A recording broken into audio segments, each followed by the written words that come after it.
এবং সৌমেনদা, রবিদা যারা রেকর্ড করেছে তাদেরকে আমি ধন্যবাদ জানাবো।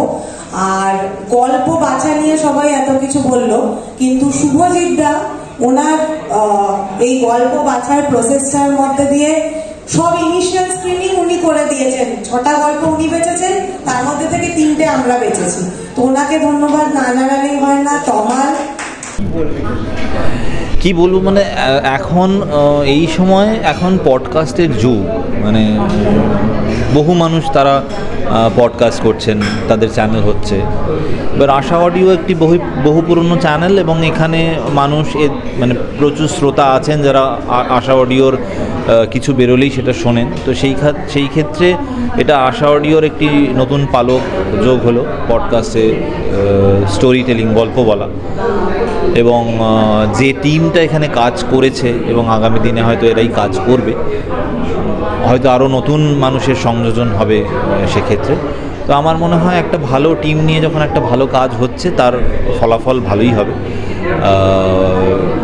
খরাজদার মতো একজন গুণী মানুষ, গুণী শিল্পী যেখানে আছেন, এবং খরাজদার তো অডিও নিয়ে কিছু বলার নেই, আমরা সকলেই ওনার কাছে মানে শিখি আর কি সারাক্ষণই।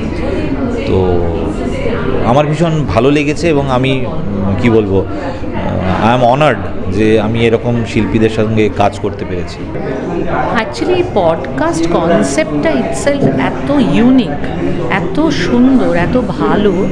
এবং আমি সবসময় মনে করি যে আমার বাড়িতেও, যেহেতু আমার পরবর্তী জেনারেশন, আমার ছেলের কথাও বলবো, ওরা কিন্তু সত্যি বিশেষত বাংলা সাহিত্যের ভাণ্ডারে যে মানে সেই খনিটা সম্পর্কে তারা কেউই অবগত নয়।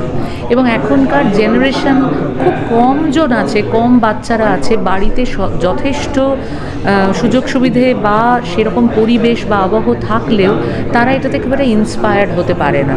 তো আমার মনে হয় যে কোনো পদ্ধতিতে এই সাহিত্যের ভাণ্ডারটাকে তাদের কাছে পৌঁছে দেওয়া দরকার। তো এই গল্প পাঠ বা এই পডকাস্টের মাধ্যমে গল্প মানুষের কাছে পৌঁছানো, এটা একটা মানে আমার তো মনে হয় একটা আলোড়ন তৈরি করেছে এবং করবেও ভবিষ্যতে, এটা আমার বিশ্বাস। কারণ গল্প শোনা এবং শোনার সাথে সাথে আমাদের ভেতরে একটা ছবি তৈরি হয়, দেখা, তাতে না অনেক কিছু আমরা কি বলবো, দীর্ঘদিন ধরে সেই জিনিসটা মনে রাখা, সেই ছবিটাকে মনে করে গল্পটাকে বারবার পড়তে চাওয়া, বা এই যে পড়ার ইচ্ছেটা তৈরি হওয়া, এটা শোনার পরে কিন্তু তৈরি হয়, এটা আমি দেখেছি। তো এই ক্ষেত্রে আমি বলবো পডকাস্ট একটা ভীষণ বিশ্বাসযোগ্য মাধ্যম, যেটার মাধ্যমে এই ধরনের গল্প বহু এই জেনারেশনের ছেলেমেয়েদের কাছে পৌঁছচ্ছে, এবং আমাদের কাছেও নতুনভাবে পৌঁছচ্ছে। আমরা যেভাবে পড়েছি, তারপরে যখন এই আবহ সমেত এসে আমাদের কাছে পৌঁছচ্ছে, কানের মধ্যে ঢুকছে, ব্রেনের মধ্যে একটা আলাদা রিয়াকশন তৈরি করছে, আমার মনে হয় যে সেটা আলাদা করে একটা ইম্প্যাক্ট তৈরি করছে। কি বলবো, মানে ওনার মতো শিল্পী আমি খুব কম দেখেছি। তো ছোটবেলা থেকে আমি খরাজদার বিশাল ফ্যান। আমি খরাজদার সাথে এর আগে সিনেমায় কাজ করেছি, অন্যান্য কাজ করেছি, কিন্তু খরাজদার ভোকাল এবং খরাজদার কত রকমের গলা করতে পারেন সেটা একটা বাংলায় আমি জানি না কজন এরকম পারে।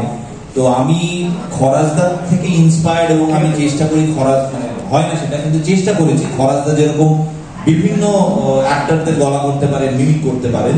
তো সেটা খরাজদার মানে এত রকম ভ্যারিয়েশন একটা মানুষের গলা থেকে আসে, তো সেটা আমাকে ইন্সপায়ার করেছে। এবং আমি ওই মানে খরাজদাকে ফলো করেই বলতে পারেন খানিকটা চেষ্টা করি, সেইটুকুই বলা।